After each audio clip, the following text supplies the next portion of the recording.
this answer that I'm going to give right now will increase your confidence as a newer real estate investor, one deal underneath your belt, increase your confidence, and it will also put your new private lender or investor at ease.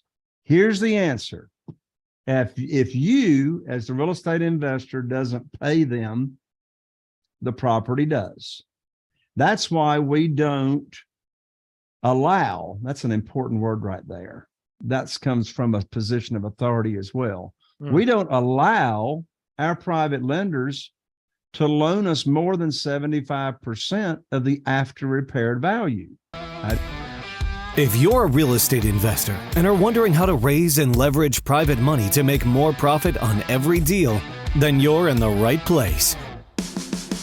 On Raising Private Money, we'll speak with new and seasoned investors to dissect their deals and extract the best tips and strategies to help you get the money, because the money comes first. Now here's your host, Jay Conner. Hey everybody, welcome back. I am so excited for today's episode. As you know, most of the episodes I do are kind of solo training, solo episodes. We got a special treat here for you today because I've got none other than Mr. Jay Conner. If you're not familiar with Jay, you should be, because this is all about how to raise capital. And Jay has this completely dialed in. In fact, he is the private money authority. He's an active real estate investor. He's been doing this stuff since, I believe, 2003. He's done a gazillion deals. He's raised tons and tons of money. In fact, Jay was smart. He got started raising money. It took me a long time to clue into that. He clued into it right from the get-go. He's an author, best-selling author. He's got a great book, Where to Get the Money Now. And he teaches and trains people and helps people to raise private money. There are millions of real estate investors out there, and most are stuck with just a couple of properties. They want financial freedom, but their small portfolio ends up costing them more in time, effort, and money than it's worth. Getting out of the rat race seems harder than ever. This show will help you do more deals, better deals, and bigger deals. Finally, you'll be able to reach your income and lifestyle goals. How? By attracting and leveraging private money partners and their capital. Now get ready to raise more money, because here's your host, Dave Dubeau. Absolute pleasure and an honor to have you on the show. Well, thank you, Dave. Thank you so much for inviting me on. And I tell you, it's always such a great conversation with you, because we approach this thing of raising private money the same exact way, the same kind of mindset. Yeah, we have a process in place. In other words, we just don't shoot from the hip. that's right. There's a lot of synergy here, and I love your unique twist on things, your unique take on things. And what I want to talk about, let's really kind of dive in deep here today on the whole idea of authority. So, your tagline is you're the private money authority. And I always tell people, in order for somebody to invest with you, in order for you to get a private lender, that person, if they're going to put in 50 or 100 grand or whatever it is with you in your deal, they need to know you, they need to like you, and they need to trust you with their money. So how about if we talk about that last part, that trust factor, and how, we can build ourselves up in the eyes of our potential investors. What are your thoughts on that, Jay? Well, when I hear the word authority, just the word authority, my North Carolina Eastern Southern accent says authority means you know your stuff. Mm-hmm. You know your stuff backwards and forwards. And so let me springboard off of that thought. In other words, how can we play out? What does that mean to know your stuff? And how does that play into actually attracting private money? Because I'm all about attracting. I'm not chasing. I'm not begging. I'm not selling. Amen. So as an authority, when you are an authority on anything, what are you able to do? Well, if you're an authority on anything, you should be able to teach it. You should be able to teach what you know confidently excuse me, knowing your program. I call it knowing your private lending program. And so you teach it to other people. That's how I attracted over $2 million in less than 90 days when I started out. Nice. Is I simply started teaching people that I have some kind of connection with, either in my cell phone or my email list or my social media, or I go to church with them or whatever. And I started teaching them what private money is. I started teaching them what self-directed IRAs are. So if you're going to be a private money authority yourself, an authority in your world to where you can attract that money for your deals, then there's a writer downer right there. You need to learn and know what here in the US, what self-directed IRAs are, third-party custodians. The reason that's so important is because over half of mine and my wife's Carol Joy's private lenders are using their retirement funds to fund our deals. So you want to learn about that. So the reason I really, really emphasize that word teach and teacher is because when you are teaching other people what private money is, there's no fear of rejection. There's no fear. There's no fear because you're teaching. You're simply sharing what you know. Now, that word know triggers this next thought. And that is to be confident, to be an authority in your world of private money, you need to know your program. Or what program am I talking about? You see, this world of private money, at least in my experience, is not a negotiable exercise or practice. What do you mean by that? What do you mean by not negotiable? I don't negotiate with a potential private lender as to how much interest I'm going to pay, right? Or what percentage of the deal they're going to get, or what you're not putting out a smorgasbord or a buffet of different options for them and saying which fits you best. It's kind of like, here's my program and here's how it works. Exactly. Understand you properly? Yeah. Absolutely. So knowing your program means, and it's like, I treat all my private lenders the same. So I'm not teaching this potential private lender over here something different than I'm teaching somebody else. Because trust me, they talk, right? So to become an authority, you want to know your program, right? I'm like what's your interest rate? You know, if you're doing an interest rate thing, you know, what's your program? What's that look like that you are teaching other people as to, you know, what it is and how it works? So Jay, that is fascinating. And I like that you took it down that angle. I thought we were going to go down a different path.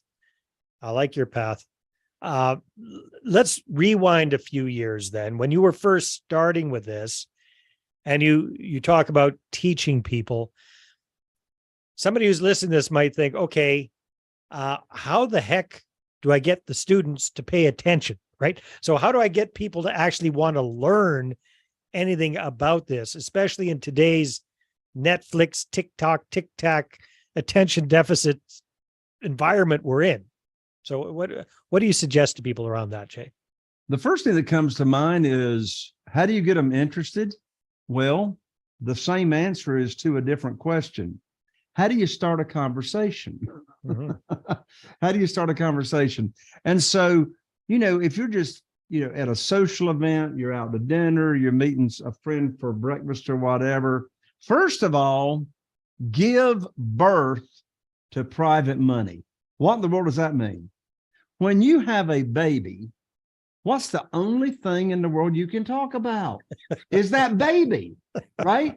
Yeah, you're showing, but it kind of drives everybody else nuts, Jay. And it drives them nuts, right? You know, they don't care about your ugly baby. Or when you have you have a grandbaby, what's the only thing you can talk about? It's top of mind. You see, attracting and raising private money is intentional. Okay. It is intentional. So when I say give birth to private money, you just can't help but talk about it. So let's come back to that.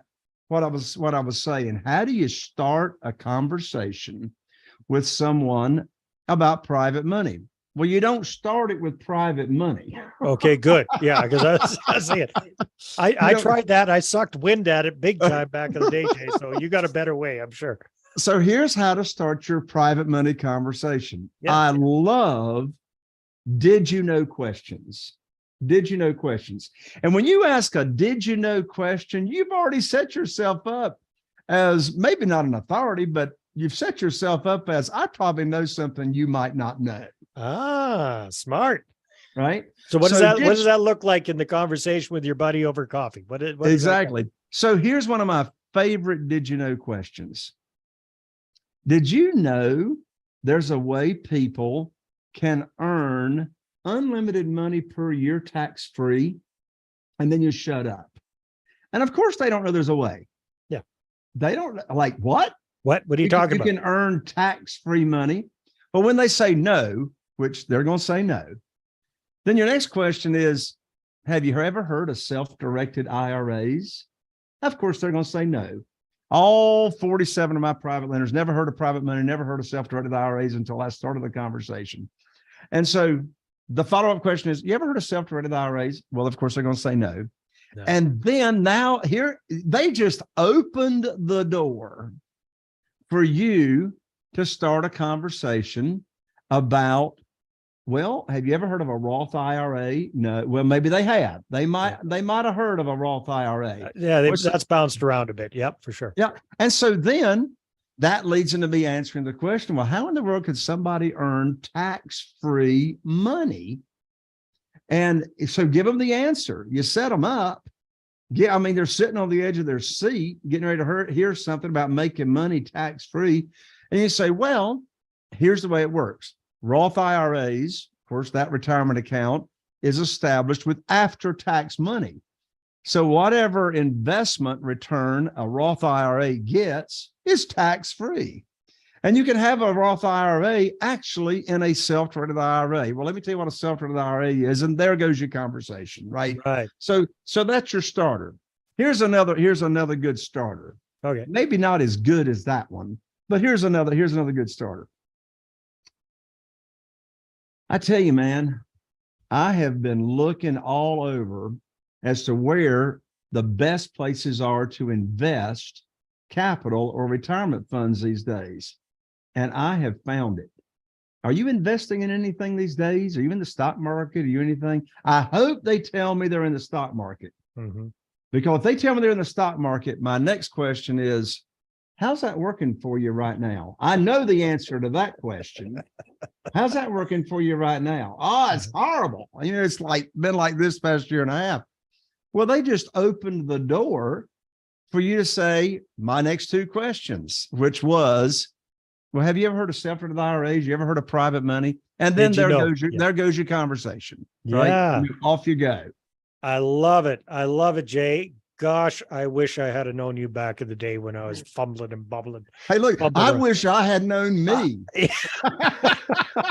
I wish I had known then what I know now, but for some reason, it doesn't work that way. Yeah, it doesn't. It doesn't. Hey, here's one of the big hang-ups or objections I hear from a lot of newer real estate investors, and you probably get this too, because you work with a lot of people that are looking to get started with raising capital, private money.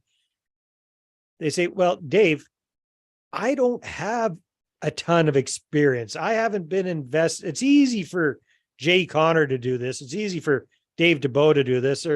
They're older, distinguished gentlemen with a little bit of that white stuff in their hair. They've been doing this for quite a while. But what about little old me? I've got one deal under my belt, or I've got two deals under my belt. How can I possibly justify somebody investing with me in one of my deals? How do you approach that, Jay? And I'll share how I do as well, but I'm really curious. Yeah, I want to hear your approach as well. Well, I've got more than one thought that comes to mind from that question. First of all, if you don't think you're worthy, if you don't think you're confident to do a deal, nobody else is going to think so either. So we got to start there. Well, yeah, we understand that, but they don't have the confidence. It's like, how do we change that mindset? Right. So this answer that I'm going to give right now will increase your confidence as a newer real estate investor, one deal underneath your belt, increase your confidence, and it will also put your new private lender or investor at ease. Here's the answer. If you, as the real estate investor, doesn't pay them, the property does. That's why we don't allow, that's an important word right there. That comes from a position of authority as well. We don't allow our private lenders to loan us more than 75% of the after repaired value. I didn't say 75% of purchase, but 75% of the after repaired value. If you're combining your private money or private lenders, say with a hard money lender or traditional lender, you're still not going to be, you're still going to be giving them a conservative position, right? So if you lose your mind and move to the Caribbean as the borrower, then your lender is protected because we're not borrowing unsecured funds. And then another answer to that is, if you're working with someone, if you're working with a mentor or coach, such as a Dave Dubeau, well, guess what? You might have a business partner right there relationship. And now you can say, well, me and my business partner or my mentor and coach, together we have done X number of deals, we've raised X number of dollars, and you're protected because of the relationship that I have. So I say leverage your relationships that you have with other people. Yeah. So those are the thoughts that come to mind. Yeah. So I agree with you there for sure. And the other thing that I add to that is a sense of perspective, right? A sense of perspective, because again, as newer real estate investors with onesie twosie deals under a belt, and then we're hanging around with other real estate investors who've done dozens or hundreds of deals. We're listening to podcasts by Mr. Jay Connor, who's done hundreds of deals. We read books by Joe Fairless, who has raised $1 billion, all this kind of stuff. So we kind of think that's where we have to be to start raising money. But here's my analogy. You with one or two deals under your belt, you're already ahead of, I think statistically, it's 95% of the general population. The last stat I heard, and take stats for what they're worth, right? But is that 95% of regular people have never invested in a single revenue property. Their own house does not count, right? A revenue property. So if you've got one or two deals under your belt, compared to all of your other non-real estate friends and associates, you're way ahead of them. So it's kind of like, Jay, there's a long time ago for me, but I remember when I was a little kid in kindergarten. Okay. I was a little kid in kindergarten, and the kids in grade 2 or grade 3 seemed like they had everything together. I mean, there I was sucking my thumb, having nappy time. And these kids, they could already print their names. They could add and subtract. They could tie their own shoes. They didn't have to have nappy time. They seemed like they had it all together. But in reality, they were just a few steps ahead of me in life, right? So same idea. Your non-real estate friends are going to look at you and your experience and go, wow, that's cool.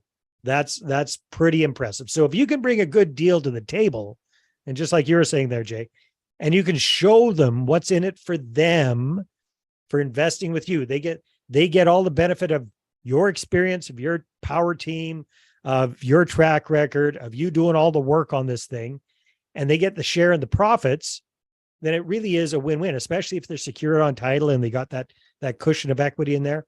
It just makes sense. So I love how you show your investors that they're covered, that they're protected. And then if you combine that with the headspace side of things, realizing that you're already leaps and bounds ahead of these folks, you just got to realize that yourself. I think that'll help you clear up a lot of those cobwebs. I love that perspective because it really does all come back to the real estate in between our ears. Yeah. Doesn't it? It all does. And by someone understanding the perspective of, hey, I'm in the top 5% already with one little deal under my belt. Yeah. Exactly. So yeah, I love that boost in confidence by really understanding the perspective. Yeah. So Jay, you've been in the game for a long time. You've been teaching and training people. I know you have an amazing coaching program around capital. What are some of the things that you've seen your students do to really kind of boost up their credibility in the eyes of their potential joint venture partners? So are they writing books? Are they getting interviewed on podcasts? Are they starting their own YouTube channel? What are you seeing these days that's working really well for people to boost up their credibility? All of what you just said. But let me be specific. Yeah. So back to knowing the program. All right. So, I've got my program, my private lending program that I teach new potential real estate investors. So one thing that my students do is when they're doing a group presentation, of course, like your students, we start out with one-on-ones, one-on-one conversations, et cetera, one-on-one meetings. But when it comes to that group presentation, having a professional PowerPoint presentation that makes you look good. Mm-hmm. I know you and your students have a professional PowerPoint presentation. I have mine as well. So looking professional, right? Yeah. That all leads into the authority aspect, right? So that right there. And as far as leveraging time goes, I've got students that are now having Zoom trainings, and we call them trainings, Zoom trainings for people that are in their warm market that have their connections. And on those Zoom trainings, they'll use that professional, PowerPoint presentation. And I have some students that live in small areas like we do here, where they don't even have a RIA. Well, you automatically are elevated in the perspective of authority. You go start your own meetup or go start your own real estate investing association. You are automatically seen as the go-to person, right? Yes. And you don't have to know it all, because guess what? You're never going to know it all, right? You're never going to know it all. So be a facilitator, right? Be a facilitator, be a host, be a connector. And there's a writer downer. The people that really grow their networks the quickest. And I do that and teach that as well. Like, work with your current connections, but how do you grow those connections? Mm-hmm. Getting involved in the community, be a servant.